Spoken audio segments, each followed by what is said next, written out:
All right, here we go. My second installment of a week in review of Ryan's life entitled Our Transgender Bird. But before I get to the meat of that title, let's go back and look at where we last left me. I think where I was in my first installment was working doing deep root tree fertilizing, um, which I cranked on all last week.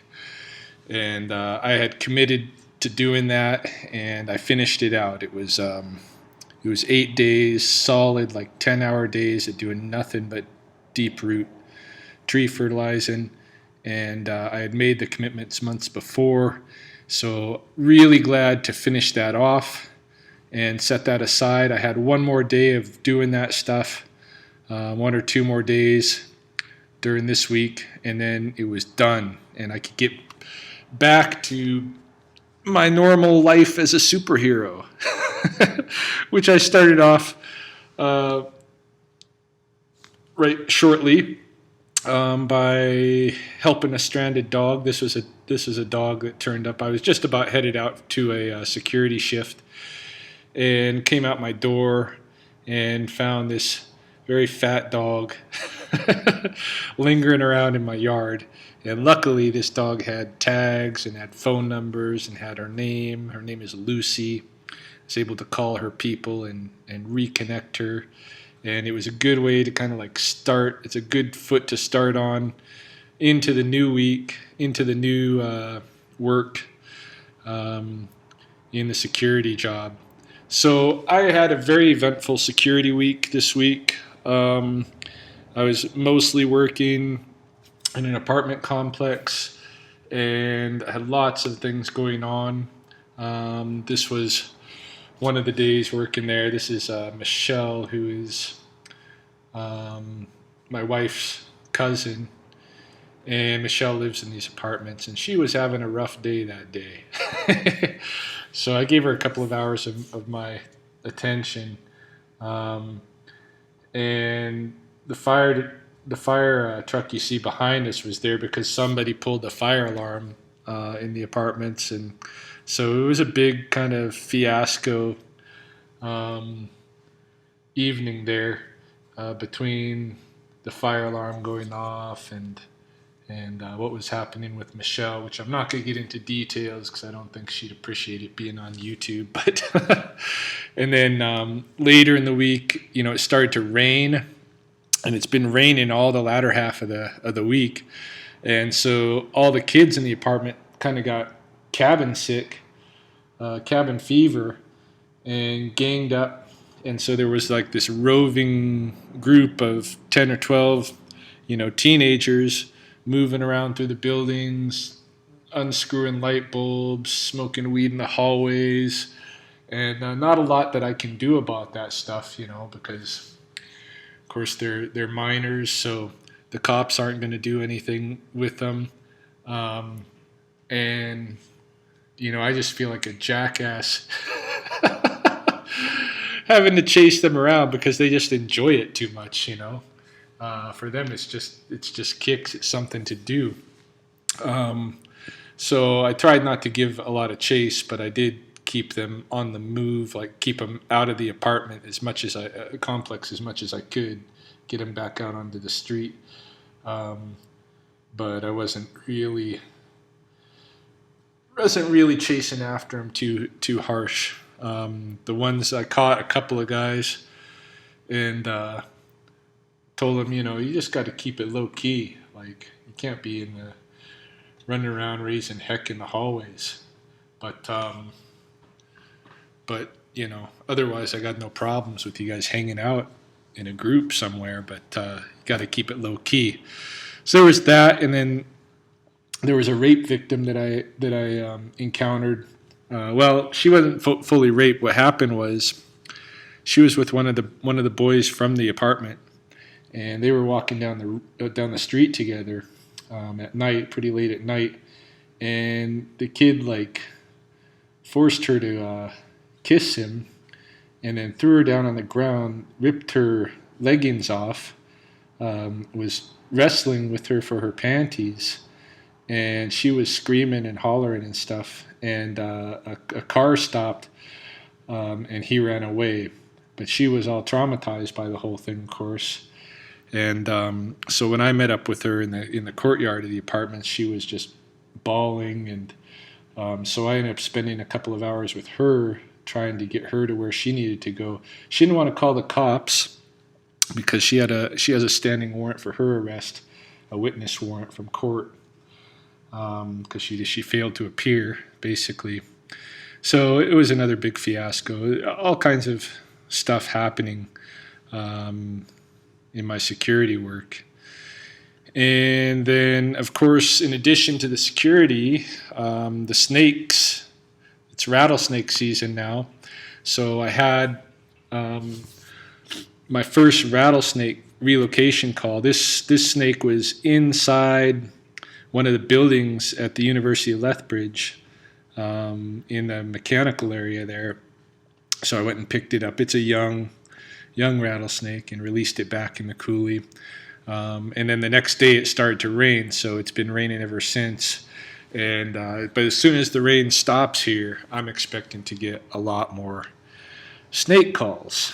So I've got that going on. And then I've got my Fort Whoop-Up project continuing.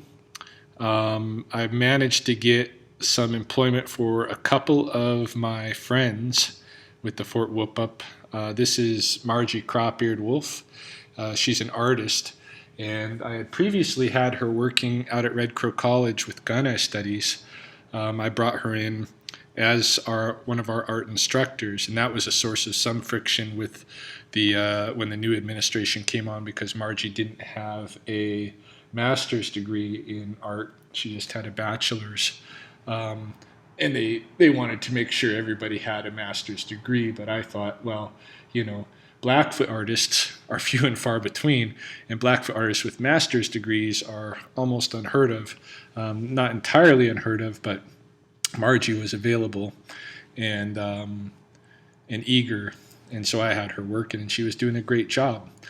But of course, with the change of things at Red Crow, I lost my job, she lost her job, and so I thought, with my work at Fort Whoop-Up,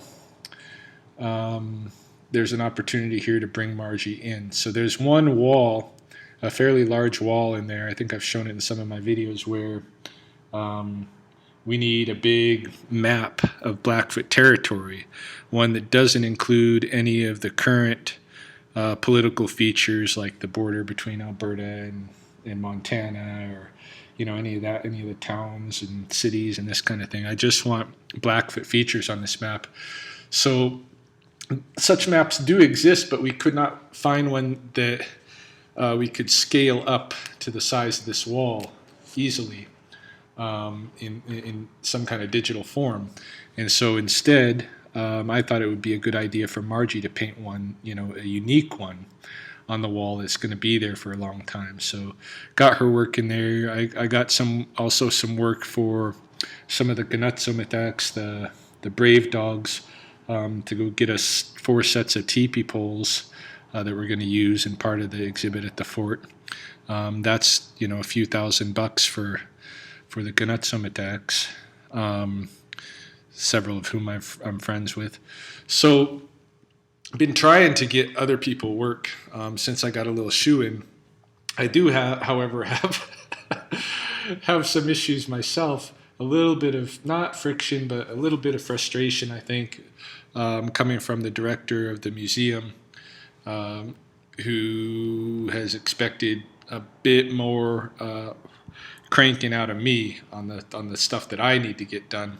So I haven't been showing my work enough attention, and mainly because I'm just overloaded with everything, and this is just a part of my larger scheme of the things that I'm doing in life. But it's an important one, right? It's an important opportunity, so I need to get on the ball and get my work done there, and make sure that that whatever comes through with this project, it leaves them with good feelings for my work. So there's that. I've tried to get back this week into doing a bit of fitness. I've kind of been a little bit lagging for maybe a month or so on my fitness. I haven't been running as much. Really, I took almost a month off of running. I haven't been doing strength training, been doing a little bit of martial arts, but not much. And I'm getting a bit of a belly, as you can see here, bit of a belly creeping in because I'm not doing my stuff. I gained about 10 pounds. I went from weighing 164, 165, and feeling pretty good to blimping out now to about 175 to 178. And haven't gone above 178, but that 180 mark is creeping up, and I don't like that at all. So I got to do something about that. So I'm back to running, back to strength training, back to trying to incorporate a little bit more martial arts into my life, and of course nutrition. Right, got to get the nutrition good too. So in this last 4 days or so, it's been raining, pouring rain. I've been collecting lots of rain, drinking straight rainwater, very clean stuff. My diet has been improving quite a bit. I still have, this last week there was probably 1 or 2 fast food binges, unfortunately. But for the most part, I've been doing pretty good. We're too poor really to be eating out and eating junk. So we have been doing a lot of home cooking, Mahoney and I and our little family, just because we can't afford anything else. Even though I've been doing all this work, it's all sunk away to bills. In fact, at this point, like right now as I'm speaking, her and I, we have less than $200 in our account to live for over a week. So that's how things are going money-wise, and I'm a bit worried about it because I need to get, I've been working this year so far without putting any money aside for taxes, right?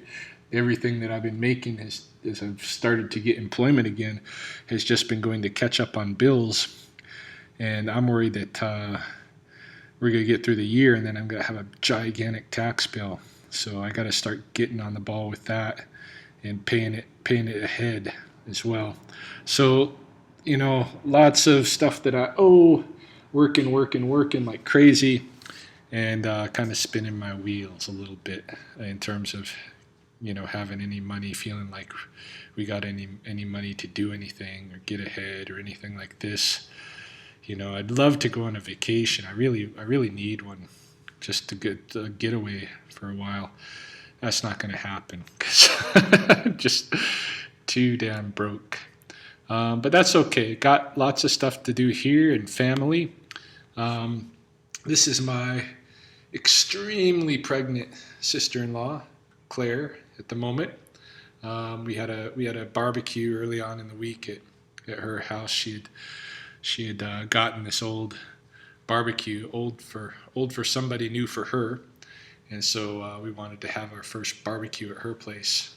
So we did like chili cheese dogs. That was one of the bad food binges. I think I ate 3 or 4 chili cheese dogs. Kind of ridiculous, but yeah. But yeah, she's ready to calve out. She's not happy. Not happy right now. Very uncomfortable. Ready to go. We had the May long weekend. We're just coming out of. This is the last day of the May long weekend as I speak. So here, what that means is that we got a 4-day weekend. So I had my allo daughter, so to speak, Isabel, wanted to come stay with me for the 4 days. So I had her over here, and we did some different things. One of the projects we did was we made 3 of these mouse traps. These plastic 2-liter bottle live humane mouse traps. So the mouse goes into the bottle tips down in front of the stopper, and the mouse can't get out. So we made 3 of these, and the first one that we made, we caught like 4 mice in the first 24 hours, and then we put the other 2 together, and we haven't been catching as much since.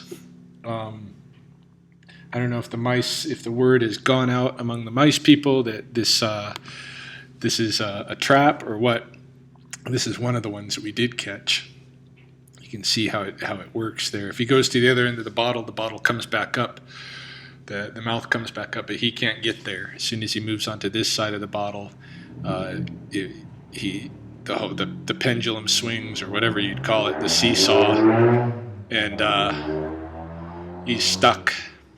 So I fed a few of them to my snakes, and other ones that I've caught, I've released, hoping to catch some more tonight. The big news up here this week was a political deal that went on in the House of, what was it, the House of Commons? I don't know what I don't really follow politics or anything, but basically our Prime Minister, Justin Trudeau, came out of his seat in the House and went to confront this whole group of people you see here. And you see on the right side, right next to the blonde woman with the blue shirt, is this other woman that's kind of like looking like she's screaming, bent over looking like she's screaming. Right behind her, with the nice jet black, wavy hair, is our Prime Minister, Justin Trudeau. And the guy that he's standing closest to is a guy he's pulling out from this group. That guy was trying to move through the group to go vote on something, and the group who are comprised of New Democratic Party members, NDP members, were basically playing a little juvenile game where they were keeping him from moving over to vote. They didn't want to let him through. They were blocking him, and when he would move to one side, they would move to that side, and so on. So Trudeau got, kind of ticked off about it, walked over there and helped his buddy out, helped him move through the group. And when he did so, the woman who you see like acting like she's screaming here, basically like bumped him with her boob, and then acted like she had been violently assaulted by him. And so, it was anybody. You can watch the footage on on YouTube. There's lots of versions of it. Just type in Trudeau elbow, and the full footage of this whole thing comes on, and it's ridiculous, right? Like it's very embarrassing, I think, for Canadian politicians that they play these silly games. But for me, it made me like Trudeau all the more. Like I've been a fan of Trudeau, since he was elected. He's pretty much the coolest. Like Obama's pretty cool as a president, and he considers himself a cool president. But Trudeau is pretty close, if not equal, but in a different way, right? Trudeau's young. Trudeau's a fighter. That's his sport of choice, and I just love it that he moved over and helped his buddy out from these bullies. Of course, then the next day he was apologizing for it. I don't think he should have apologized. I think those other guys should have apologized for the little silly little game they're playing. I think by going over there and taking care of the bullies, Trudeau proved himself to be like really a leader, and a leader that's not bullshit. He'll get in the thick. So, but what really was entertaining to me about the whole scene was that I saw on social media and stuff that people, like, I don't have any strong views on politics. Like, I don't follow politics. I don't know anything about it, hardly. I think somebody that takes a high school class on social studies in Canada or something is probably going to know a whole lot more about our politics than I do. I don't care. I don't normally vote.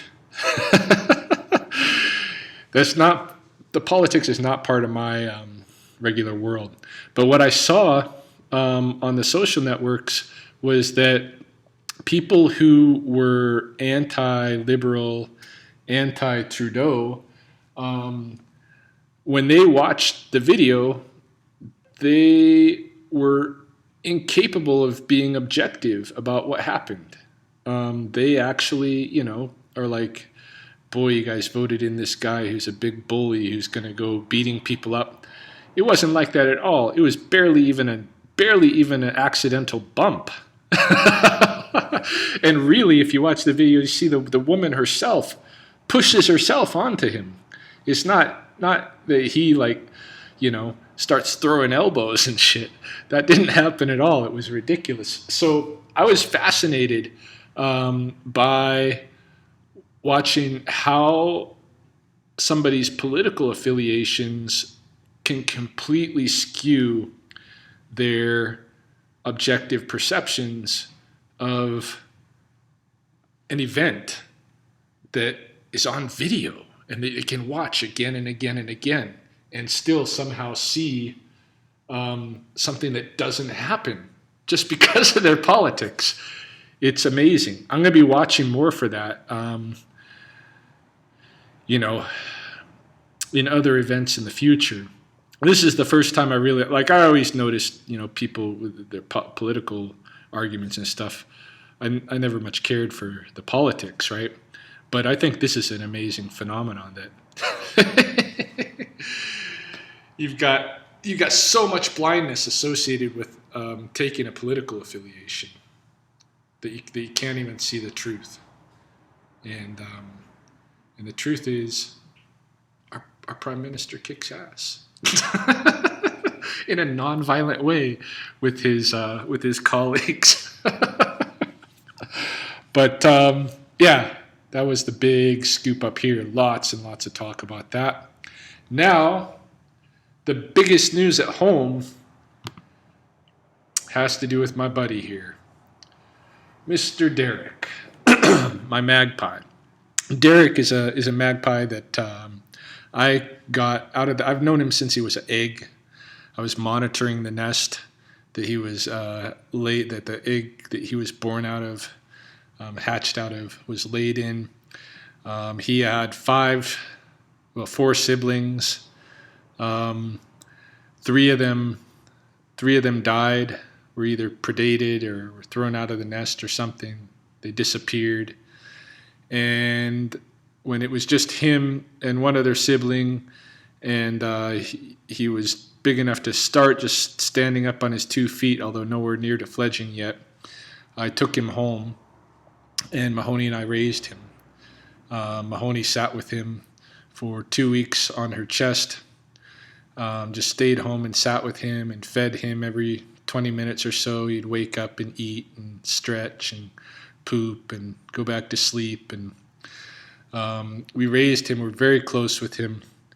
And we've had him in our household for 6 years. All the while thinking that he was a he. And it's difficult to tell, like with magpies and crows and other corvids, there's no obvious color distinction between males and females, as there are in some other birds. In a lot of birds, males are very much more flamboyantly colored and this kind of thing. Not in magpies and crows and such. They all got the same color. Now, there's got to be an easy, visible way to tell males from females, but we humans don't have it figured out yet. It's like with the rattlesnakes. I now know a way to visually tell from color a male from a female prairie rattlesnake, but most herpetologists don't know it yet. They're not aware of it yet. So in order to test for gender, for sex, they still stick a probe up the cloaca and feel out for a penis, right? What they do with birds, with magpies and crows and stuff, if they want to know the sex, is they do a blood test. We never got Derrick blood tested.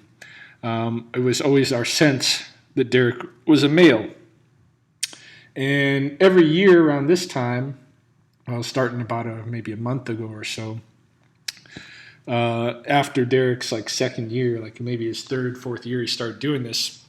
he starts really like flirting with us, and and his hormones seem to go out of whack, and he has like a month of what we call his pon far after the the Star Trek episode where Spock has that, like, he's got that mating thing and he goes crazy and he wants to fight everybody.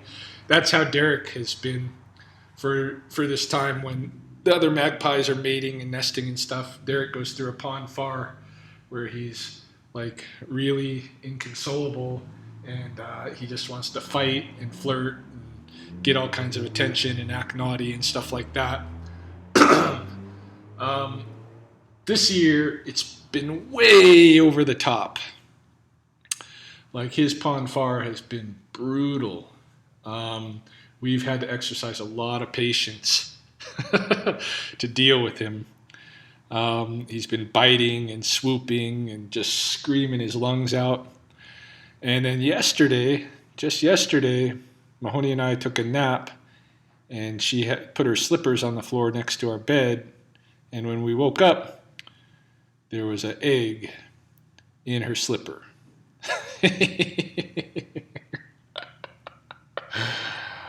So Derrick seems to have pulled a Caitlyn Jenner. Derrick is not a boy at all, after all, and I'm not comfortable with that. I haven't been able to let it go yet. I'm still calling him a he. I don't plan on changing his name. I still talk about him like he's handsome. But he's laying eggs. Not only is he laying eggs, but after we found this one, we thought, we better search around, because he sleeps in our closet. Figure we better search around and see if he's got any more eggs. And I found his nest.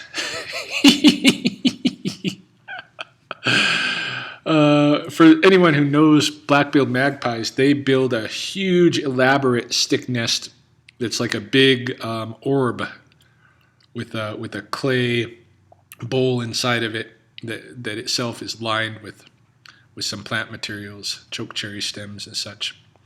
But it's a big thing. It's like 2 feet in diameter, and we don't have any sticks around the house, so Derrick has been using Q-tips. And so this is the best he's been able to do to make himself a nest. But yeah, this is it. No more eggs as yet, but I suspect we'll be having some more eggs. And yeah, this is a big deal for us. Like, Derrick.